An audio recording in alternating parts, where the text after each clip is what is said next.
Hey guys, I'm Getekido2. I decided to make a quick video because I just got back from watching the new Digimon movie, Digimon Adventure 2: The Beginning.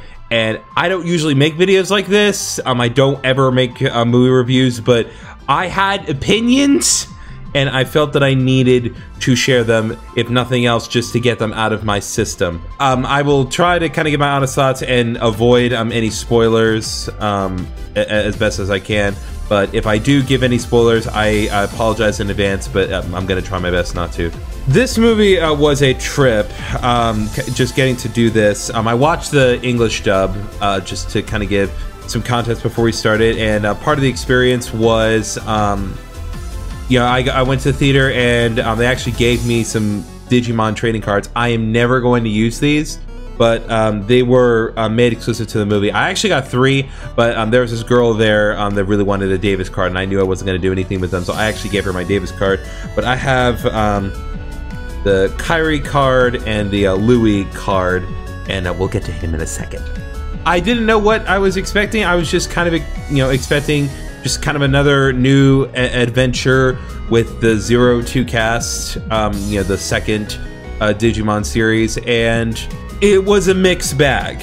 There was a lot of good. There was a lot of good in this movie. Like, no matter what negative things I say moving ahead, know that I do have an overall positive opinion of this movie, but like many movies, it's not perfect. And like 02, it is not perfect. It was relatively well written. There were some really good things in it. The pacing is a little weird. It's not an overly long movie. It was barely, like, I'd say like maybe an hour 20 minutes tops, including the credits. And there were some good things in there, but there were some kind of minor pacing things. Just some things just happened just seemingly a little too quick. And part of like some of the older Digimon stuff for me was kind of like the build up to some things. And this movie wastes no time. If you've seen the trailers for it, you know there's like this big Digi-Egg that's hovering over Tokyo Tower, and they don't waste any time. Like, they literally start the movie with the Digi-Egg hovering over Tokyo Tower. You don't even see it appear. You start the movie with it there. It's ridiculous. And again, they don't waste any time. They, you know, a few minutes after they kind of establish what's going on, people are, you know, kind of reintroduced, kind of showing what they were up to. You see everyone get together. Yoli, I guess, has the ability to travel through portals because she just literally just opens a portal and walks through it to get to Davis's noodle shop, because they fully committed to the bit of Davis owning a noodle shop. And trust me, in this movie, they own it. Like, Davis is fully committed to being a noodle shop owner, and I love it. I love it. I love his and Veemon's relationship with each other, with respect to the craft of making ramen. That's probably like my best, like one of my favorite running jokes of the movie. There's not a whole lot of jokes in this movie, which I do appreciate. If you've watched kind of like the original series, you know that Digimon was kind of prone to just randomly adding in jokes in empty space just to kind of make the show a little more silly and approachable to kids, which to a mixed bag of results. But this movie, you know, has well-written jokes when they're meant to be there, and it is funny when they try to do things. They don't ever waste any time. They don't allow a lot of things to build up. You know, they see the new character Louis literally just out of nowhere climbing Tokyo Tower, and Davis is like, we need to get there. And like, they don't even show them going there. They literally show Louis falling off of Tokyo Tower and getting caught by Samon. It's like they got there really fast. And they go at the Digi-Egg on 3 different occasions throughout the movie. It's literally just 3 attempts to try to get to the exact same spot for differing reasons, mind you, but still.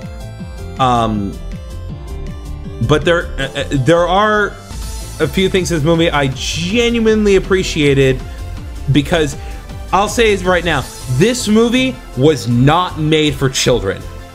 This was a movie made by people who understood that the fans of these characters are all adults now. They grew up with these characters and they're all adults now.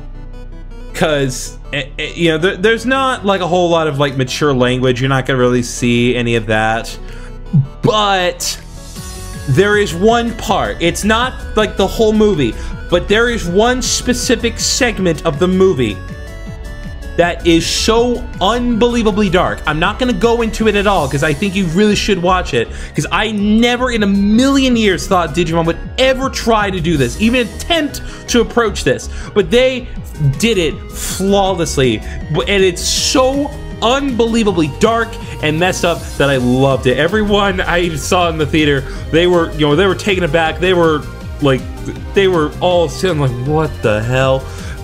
Like it was amazing, but it was unbelievably dark. If you get easily triggered, I would not recommend watching this movie, because there's some dark stuff in this movie. One of the big things that this movie kind of had in relation to the first series, aside from a lot of cameos trying to make sure that like this movie stayed as canon to the original material as possible, it suffers from the same problem that the actual series did, in that as much as I loved seeing all of the characters there and appreciated their presence, you know, just as a fan, like aside from Louis himself, they specifically did not need to be there. They could have had like any set of Digidestined throughout the world, which there being multiple Digidestined throughout the world is a pivotal point that they establish repeatedly, because again in the show a lot of new Digidestined pop up.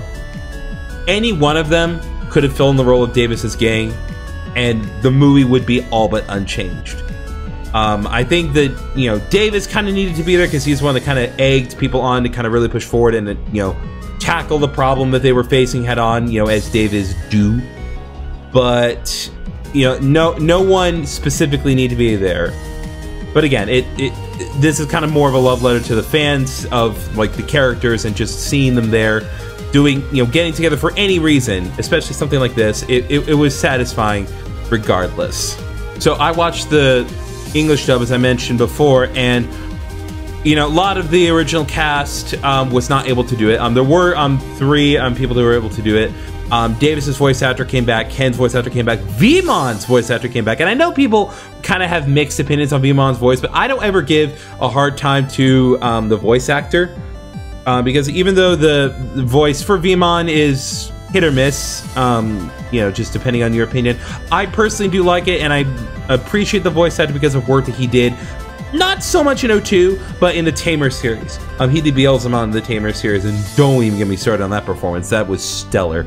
And although a lot of the replacement voice actors were fine, you know, I did not expect Cody to sound the same as he did in O2. Not just because his voice actor is no longer with us, but also Cody was a child in O2, and everyone's clearly an adult at this point, even if just a young adult.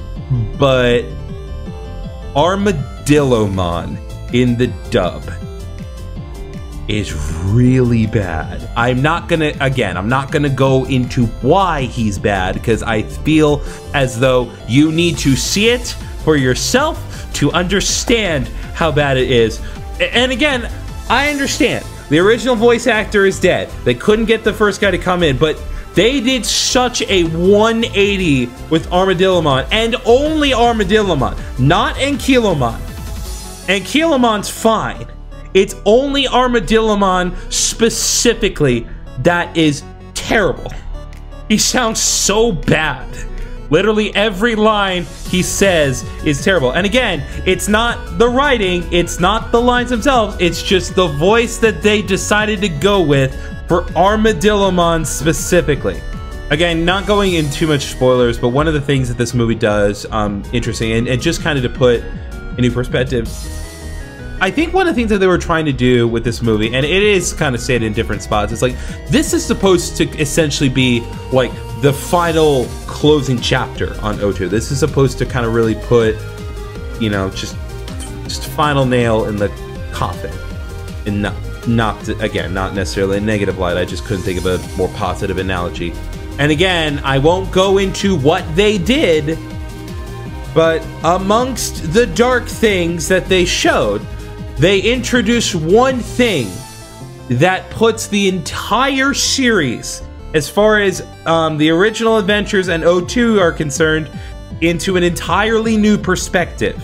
And again, it doesn't retcon anything, because this movie, again, does a really good job of keeping itself canon with everything else. Showing a lot of different characters that we've seen throughout both the television shows and the other movies. Even Willis has a brief appearance, not in any way that's involved, but he was watching what was going on.